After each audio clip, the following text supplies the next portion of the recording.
It's a little bit of an emotional day for me today. 4 years to today was when I lost my father. You know, my father is one of the biggest inspirations of my life, and I've spoken about him in another video about how he motivated me in many ways to be the best person that I can be. But it's never easy to think back, and these memories are largely good. And we grab it a hold and try to hold on to these memories as long as we can and try to remember the best things about our relationship. And, you know, it's like any father-son relationship. There's ups and there's downs. You know, it's funny, I think back many years ago, the more I think about how this all evolved, my, growing up and my father and the time that we spent together, I realized that at the time I truly believed that I knew a lot more than he did. And it's just something that all teenagers seem to go through. They always believe that they know something a little bit more than their parents do. But I look back retrospectively, and I learned a lot from my father, my dad, my old man, however. And a lot of that boils down to, the persistence, the never giving up, being one of the hardest working people that I've ever met. I think back on this day and every year since 2021. And I just keep getting reminded every single year on this anniversary date, the good times. Those moments, of course, where he used to take me to hockey practice at 5 o'clock in the morning. I did that for years. He would unrelentingly take me to practice, to games, never complain, just have the truck running, ready to go. Great memories.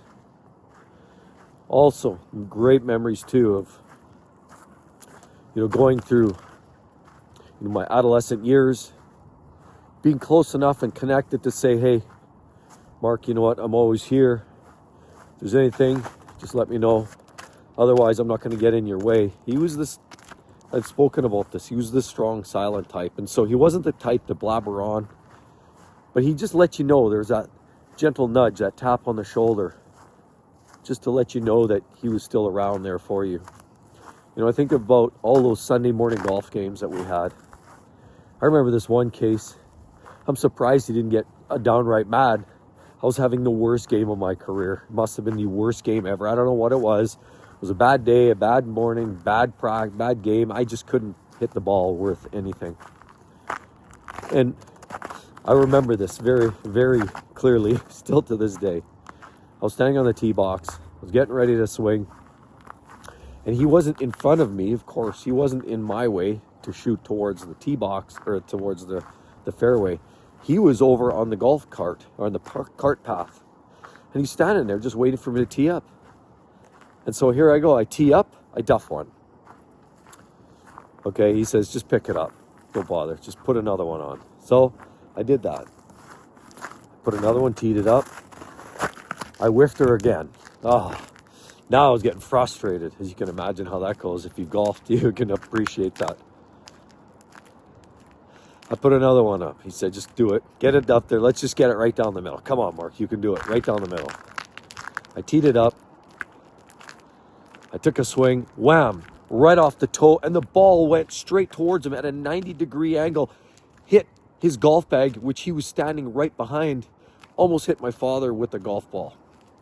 I just shook my head. I just threw my hands in the air. I said, let's go. Let's just go. I grabbed my ball.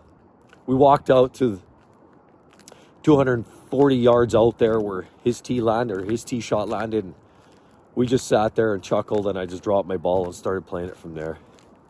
I think of those moments where he didn't have lots to say. He didn't blow his top. But he was that encouraging hand that helped me keep moving on. Years go by and hit my, growing up years. I start to, date, found my wife. We moved on. We were dating, busy, of course, through life and work.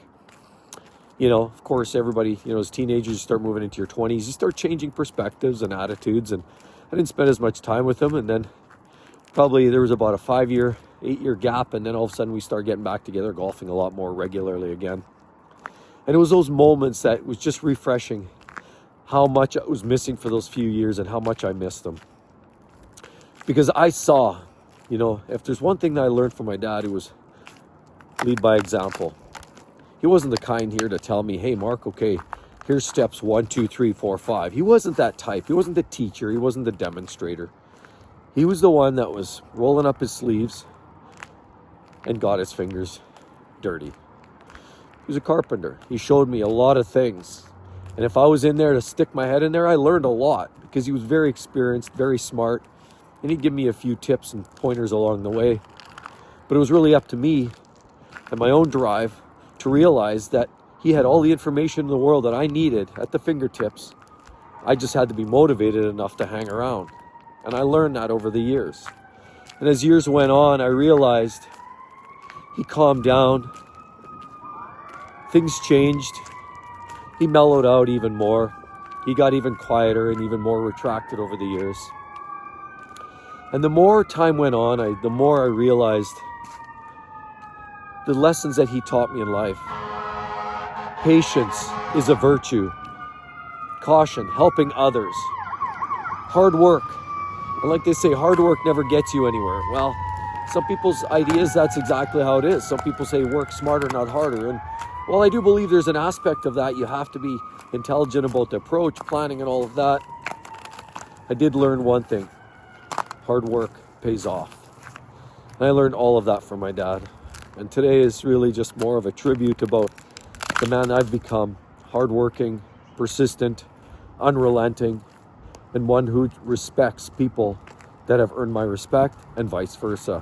One that wants to help out others more than even starting with my own efforts. Anyway, thanks again, everybody. I just wanted to share that. Today is a special day for me. Hope to see each and every one of you on the next one. Bye-bye.